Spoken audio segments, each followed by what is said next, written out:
আসসালামু আলাইকুম। আশা করছি সবাই অনেক ভালো আছেন। কক্সবাজারের পৌশি রেস্টুরেন্টটাতে তো নিশ্চয়ই অনেকেই খেয়েছেন। তো আমার কখনোই খাওয়া হয়নি, এটা ফার্স্ট টাইম। ডলফিন মোড় থেকে একদম সামনে গিয়েই জাস্ট ২-১ মিনিট হাঁটলেই পৌশি রেস্টুরেন্টটা। এটা বেস্ট ওয়েস্টার্নের ঠিক অপোজিটে। তো আমরা সকালবেলা নাস্তা নিছিলাম পরোটা, আলু গোশত আর হচ্ছে ডিম ভাজি।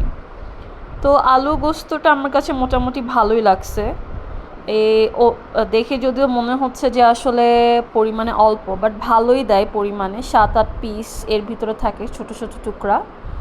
আর পরোটাটা তো কি বলবো, আসলে এই একটা পরোটা আসলে ৪ জন খাইতে পারবে। সো ভুলেও এটা মানে ৩টা ৪টা নেওয়া ট্রাই করবেন না, একজনের জন্য এনাফ। এই পরোটাটা দেখেন যে কত বড় পরোটা, এটা এই একটা পরোটাই মনে হয় ২ জন পেট ভরে খাইতে পারবে। আর চাটা মোটামুটি ছিল। কক্সবাজারের চা আমার কখনোই ভাল লাগে না, সিলেটের চাগুলাই আসলে বেস্ট। সবাই ভালো থাকবেন, আল্লাহ হাফেজ।